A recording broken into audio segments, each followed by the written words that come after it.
श्री कृष्ण महाराज की जय। श्री दत्तात्रेय प्रभु महाराज की जय।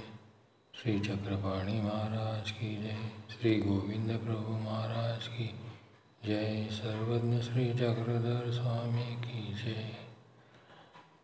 कबीर दर्शन प्रकाशन दर्शकांचे हार्दिक स्वागत आहे। व्हिडिओ आवडीपूर्वक ऐकणाऱ्यांचे अभिनंदन। या व्हिडिओला लाईक, शेअर, सबस्क्राईब करणाऱ्यांचे आभार।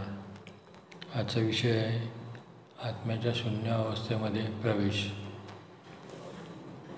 याच्यासाठी काही सूत्रांची धारणा असणे आवश्यक आहे। प्रथम सूत्र आहे, आपला देह म्हणजे आत्मा नव्हे। आपला देह म्हणजे आत्मा नव्हे। मन, बुद्धी, चित्त, अहंकार म्हणजे पण आत्मा नव्हे। आपला शरीरात संक्रमण करणारा प्राणवायूसुद्धा आत्मा नव्हे। हा एक पृथ्वीच्या कक्षेतील वायू आहे आणि चैतन्य मायेचा अंश संलग्न अविद्येच्या अधीन जीव आहे। संलग्न म्हणजे आत्मा नव्हे। चैतन्यापर परमेश्वर श्री चक्रधर ही कैवल्य प्राप्ती जीवाचं साध्य आहे। म्हणून परमेश्वराचं नामचिंतन सतत करणे आणि श्वासावर लक्ष एकाग्र करून ईश्वराचं नामचिंतन करणे म्हणजे आत्म्याला दृष्टा आणि साक्षी भावामध्ये आत्म्याचा प्रवेश होत असतो। आणि या आधाराने आपण साधना करून ईश्वराची परमशांती प्राप्त करून निष्काम कर्माने, निस्वार्थ आणि निष्काम कर्म निरंतर वर्तमान स्थितीत करीत राहून आपण आपल्या साध्याप्रत पोचण्याचा हा सुलभ मार्ग आहे।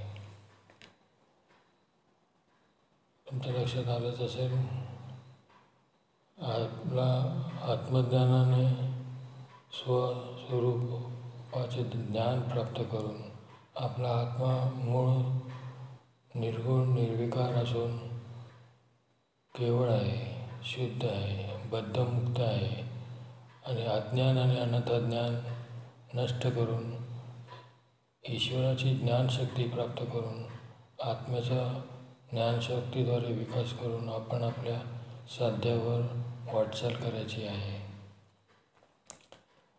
आणि आत्म्याच्या ठिकाणी ज्ञानशक्तीचा आधार घेतल्याने कैवल्य परब्रह्मची परमशांती उपलब्ध होऊ शकते। मन, बुद्धी, चित्त, अहंकार इथे देवता अधिष्ठान आहेत, म्हणून आत्मा नव्हे। आणि मनाचं कार्य आहे संकल्प करणे, चित्ताचं कार्य आहे तर्कवितर्क करणे, बुद्धीचं कार्य आहे निश्चय करणे आणि सर्व कर्म केल्यानंतर अभिमान, कर्माच्या कर्तृत्वाचा अभिमान निर्माण होतो आणि म्हणून अधपतन होते। म्हणून कोणतेही कर्म करताना सहज वर्तमान स्थितीत प्रारब्धवश प्राप्त झालेली कर्म निष्कामतेने पार करून शांतता उपलब्ध करावी। दंडवत प्रणाम। आपले शरीर हे पंचमहाभूत आणि 3 गुणांचे आहे, म्हणून आत्मा नव्हे। मन, बुद्धी, चित्त, अहंकार इथे देवता अधिष्ठान आहे। मनाच्या ठिकाणी ब्रह्मा, बुद्धीच्या ठिकाणी शेष आहे, चित्ताच्या ठिकाणी विष्णू आणि अहंकाराच्या ठिकाणी महादेव आहे। आणि प्राणवायूच्या ठिकाणी अष्टभैरवातील महद्भूत आहे। आणि चैतन्य मायेचा अंश प्रत्येक प्राणीमात्रामध्ये विद्यमान आहे। आणि म्हणून या चातुष्टाच्या वेगळे होऊन मनावर विजय प्राप्त करून, इंद्रियांवर विजय प्राप्त करून आत्म्याच्या शून्यावस्थेत प्रवेश करून दृष्टा आणि साक्षी भावाची स्थिती प्राप्त करून घ्यावी। जय श्रीकृष्ण। दंडवत प्रणाम।